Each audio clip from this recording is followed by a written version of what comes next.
Good afternoon. My name is Bukola Jolugbo, fondly referred to as Kiki, and I'm the founder of Joshua's Army. Welcome to another episode of Cuppa with Kiki. Apologies first of all that I missed last week's, and that's because I had meetings at work and it's really getting busy at work right now, so a lot of clashes here and there. But today, thankfully, I've been able to block out 30 minutes at least for my lunch time, because our lunch hours are also as important as getting the work done, particularly with focus to what we're talking about at Joshua's Army this month of May. So our focus in Joshua's Army for the month of May, it's been around mental health. And so taking your lunch at work, taking break, taking times off your computer also helps the mental health, right? So thankfully there's been no clash. At least I have this 30 minutes window, so I just blocked it out. So this week what we're talking about is mental health. This month of May, at Cuppa with Kiki, we're focusing on mental health in our teenage boys. And this particular topic is dear to my heart because a lot of things are happening around our teenagers lately.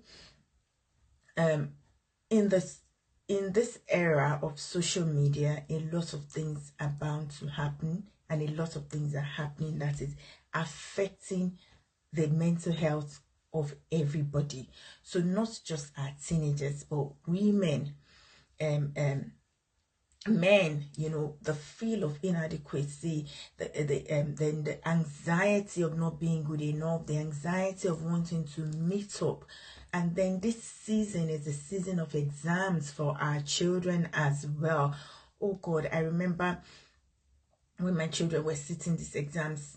They're currently sitting exams, but in the higher levels now. But when they were sitting GCSE and A levels, gosh, it used to be a lot on them. So I kind of was on top of our confessions. I was on top of praying for them, and you know, just confessing and just being there for them and with them, so, and to help them stay calm. So it's easy for people to slide into that space of anxiety, depression. And again, as Christians, I know there is this belief, this I really don't know what to call it, that we think about depression and anxiety. I know the Bible says do not be anxious. And I say that for the Bible to, for God to have said, or the Bible to have said to us, do not be anxious, means that it's possible for it to happen. So it's warning us about it. So, and then if you look at the Bible, a lot of people were depressed. Even Apostle Paul went through episodes of depression. Even what's his name, Peter, and then this guy that wrote the book of John, Revelation, Apostle John, all of them, if you read their stories, there were those moments where they were kind of withdrawn and weak and uncertain of the next minute. Even for me, there are those moments that I just have that brain freeze, that block, and you know, and I need people around me, people to nudge me, to shake me, you know. I was having this conversation with my son yesterday, actually, and he said, Mom, I've noticed that when you keep coming out and talking, and, you know, those are the moments where it seems like you're becoming anxious or overwhelmed. Yes, I go through those moments as well, but I have identified how to deal with those moments. For me, once they begin to come, it's time for me not to stay alone. For people who are you know, getting into that phase, it's easy for you to want to be by yourself. So when I begin to notice that I don't want anybody near me, that's when I said, oh no, devil, you're not going to have my mind. And I go talk to people, turn up music, do something. So I have known how to handle it because I'm an adult. How about your teenager? But let me read what the definition of mental health is. It says mental health refers to a person's emotional, psychological, and social well-being. It is an umbrella term that includes emotional well-being, social functioning, personality, coping, and resilience, amongst other things. Mental illness refers to a diagnosable mental disorder that has been recognized by a professional, right? So it's, but again, I don't want us to focus on it when it's been diagnosed, particularly in relation to our young ones.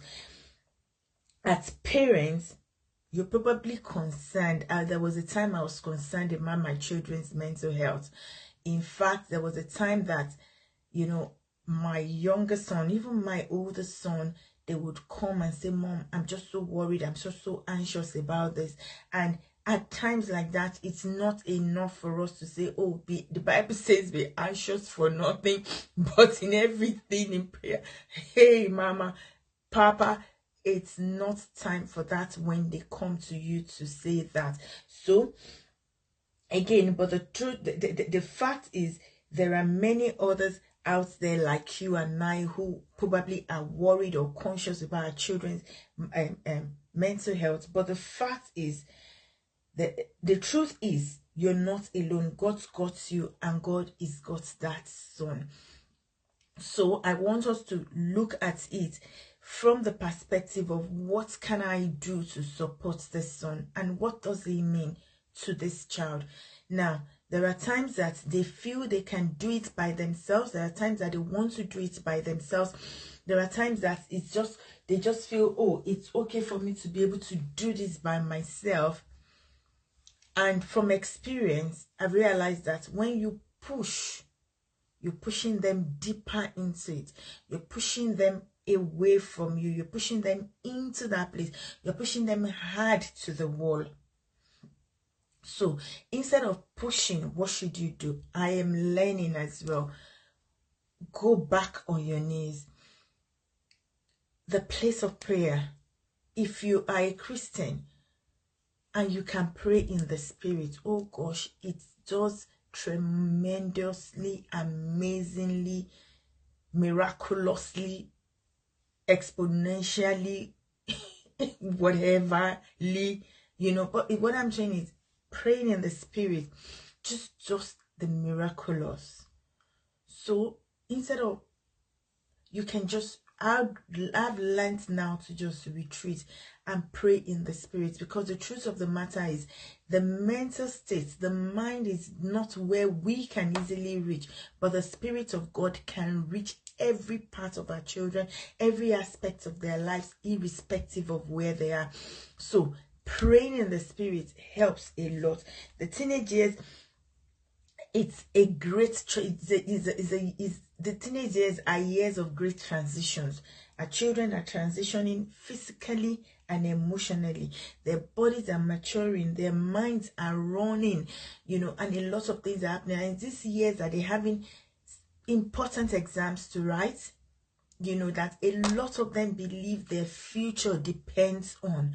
And if you've ever heard your son say, oh, my future depends on this exam, I know a lot of us now where we are, we know that that's not exactly true, but it's not helpful to really kind of say, oh no, it doesn't matter. No, your future, no. It's a case of trying to validate their feelings, acknowledge the feelings, and find a way to help them through it. Where they are right now, that is everything to them. For some of them, where they are right now, their body image is everything to them. In fact, I can go out with my hair down and, you know, with my jalamia, my long robe, and feel okay because I'm confident in myself. But for them, they're still developing, they're transitioning, their emotions are transitioning. And so because of that transition period, the things we say to them as parents matter a lot.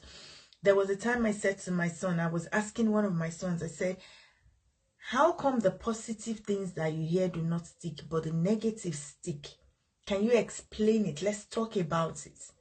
It's amazing, even for us adults. Sometimes when you put something, for instance, this era of social media, when you put something on social media and everybody is giving the right comment. There was a time I was reading through a celebrity's post, and I just said, let me see the comments on here, because I in particular did not agree with the comments she made. And reading through the responses on social media, Everybody was saying beautiful things and agreeing with us. Whether they really agree or not is a different thing. But they were agreeing and acknowledging and affirming her. And somebody who probably felt the same way I felt put it out there. Guess what? She did not respond to all of those people that put the good things there. She responded to that negative one. And I'm like, what happened to all those good comments? How come is this negative one that deserves your response? For me, what I'll just do is just wakapas. Let me use my Nigerian term. But it's easy for those negative things to stick, even for some of us adults. So how much more the younger ones? And that's why we need at home. The home is the beginning. The home is the foundation. We need at home to hammer in, to drum in those positive things. When they make mistakes, it's not time to crucify them. Our emotions might want to get in the way to say, why on earth would you? If we trip and go that way, it's always good to find your way back. One thing I've learned with my children is when I go that way, I come back to them and ask, sorry I went that way, but I think it was just my emotion that took the better of me. I apologize. Now let's talk about it. Let's deal with it together. So as much as possible, don't go through the condemnation route. Don't go that way. But if you find yourself going that way, bring yourself back and deal with it the positive way. Also, as parents, what does mental health mean to our children? It means affirmation. It means the social world. When I was reading it earlier on, one of the definitions is coping. How is your child coping? I always say that I don't necessarily want to find myself in the place of coping. I always want to find myself in the place where I am in charge. So I always say to my family or anybody that cares to listen that I don't wait for life to happen to me. I keep happening to life. But I did not start there. There was a time when I was a teenager that life was happening to me, I must say. So when you're thinking about how your teenager is coping, let's take time out as parents to reflect. When you were a teenager, what was it? How was it like? I was telling my sons the other day that as a teenage girl, I was so timid. I was so broken. I was so unsure of my next day that I had, even as a teenager, sometimes I had suicidal thoughts. And I couldn't share it with anybody. What are the things that so when I shared those with the day I shared it to my son, my younger son was, oh, wow, Mom, really? Oh, okay, I've never had suicidal thoughts, but yeah, I really can get overwhelmed sometimes. And the fact that I was open to them, and I also now shared how I coped with it, which for me then, I used to call it letters to God. Now I'm getting teary remembering those days. I used to have this book that I would write letters to God, and I'll say, dear Father, dear God, from your lovely daughter, Bukola, from your precious jewel, Bukola, from your ruby, Kiki. And I used to put that in, I had that journal. So when I shared that with them, that was how I made my way through it then.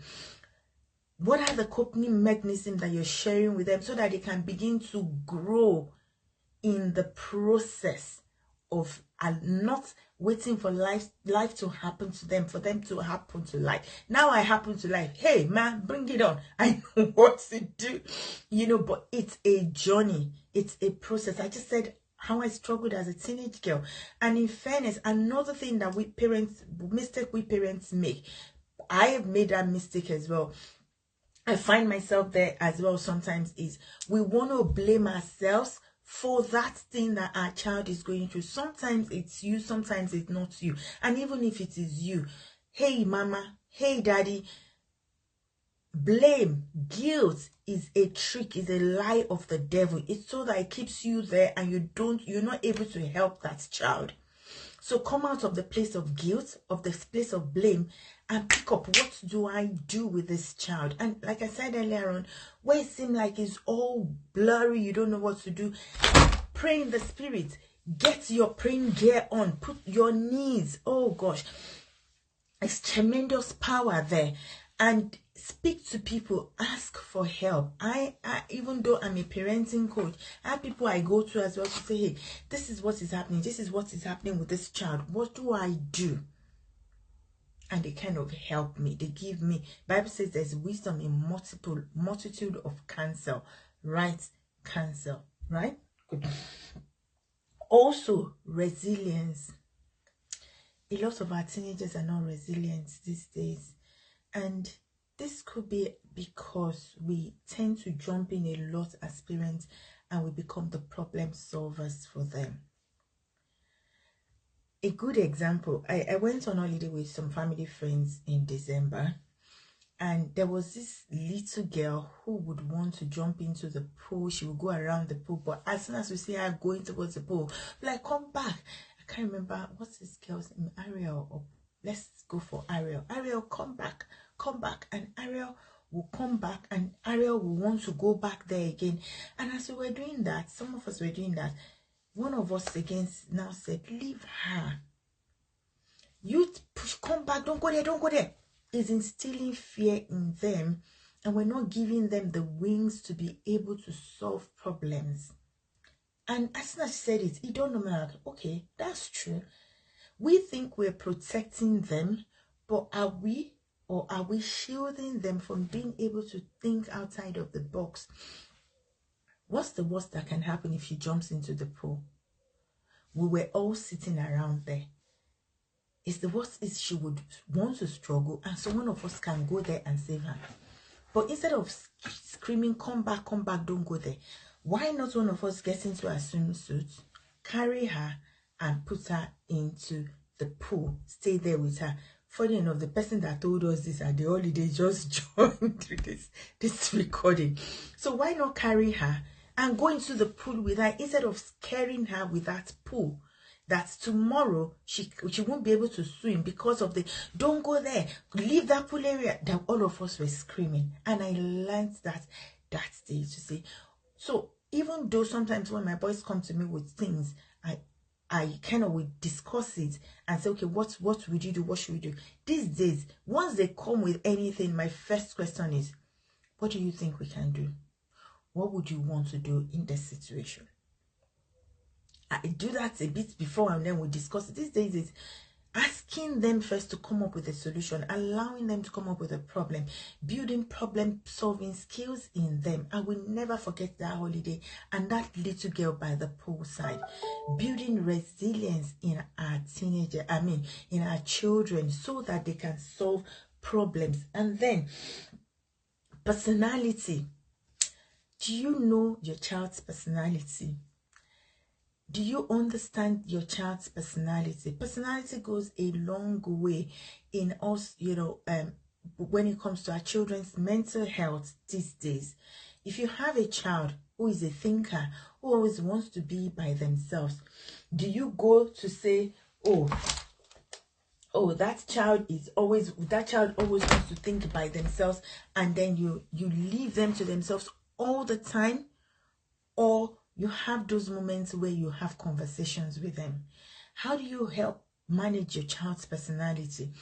I was that little girl who always wants to talk, play, and have fun. And I always say that the amount of slap I received growing up, and that made me become a timid girl. So in my teenagers, I was very timid. Well, not so badly timid, but from my personality type, I could be within a group of people and not say a word. That child is a champion swimmer now. Thank you, Satya, for saying that. Yeah, I can imagine, because she loved the pool at that time. Yeah.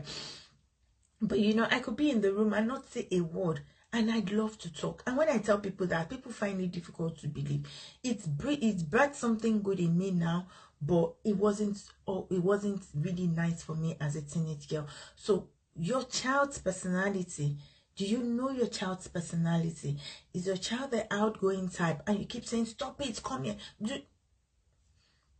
When there was a time my son said to me, oh God, help bless my children because I always use them as examples. But there was time one of them said to me, Mom, I'm the type that loves to go out. Why not guard my going out rather than stop me, so that when I get out of the house, I won't feel like, oh, the chain is broken and I'm free to fly. That was a wow moment for us. Now that child is not in the house. And the last time I remember, I said, oh, how are you in school, enjoying the parties and everything? He said, Mom, parties are the least of my worries now. I've had enough. When I come home, I will have parties again.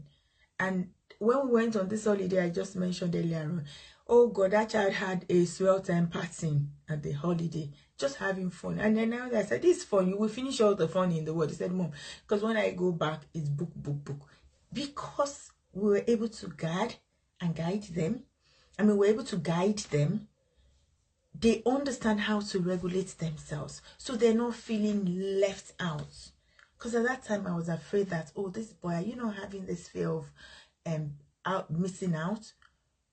But because of, you know, those conversations, so understand your child's personality and have the conversations with them. As parents, it's very important for us to learn to have conversations with our teenagers, not just the ones in your home, but the ones around you. Do you pay attention to the teenagers around you when they come around you? Do you have chit chats with them? Do you chit chats with them? Do you have those random chats with the teenagers around you?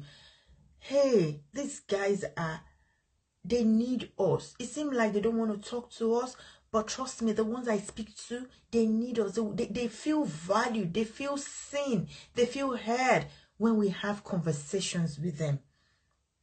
And just before I sign out, a few years ago, social media came, and social media was trained, quote and unquote, our young ones to not to be able to speak to themselves in person, so they can only speak to themselves on social media. So you see all of them gathered together and they're on their phone. They might be talking to the person just next to them, but they're chatting on the phone rather than talking physically. Do you know what social media is doing now? It's giving them the opportunity to create AI friends. So they will create a social media friend or social media friends who are not humans, who are robots, and they will begin to chat and interact with those friends. My son created one the other day, and the way they were chatting, this robot was responding to him, and he came to me, was showing me, and I was just like, really? So I said, you know what this means? They're beginning to take you people away from human interaction. He said, yes, Mom. But funny enough, Mom, can you imagine? It's fun just seeing the response. I said, yes, but don't get carried away in it. Don't let it become a habit. This thing is not a human being. So they're removing that human interaction. And because we human beings were created for interaction, we're created to relate, to have fellowship. There is that yearn, there is that craving to have fellowship. And when you can't fellowship with each other, you need to fellowship, and you fellowship with robots. How are you helping that teenage child, that teenage boy with his mental health? Do not ignore them. Pay attention, ask them questions, and get involved. Not like they will say, not in their face, but involved in their lives. Thank you so much for joining me. Thank you, Mommy T. G Mommy, as we usually call you. Thank you for joining me, everyone. And I'll see you again next week, Thursday, on Cuppa with Kiki.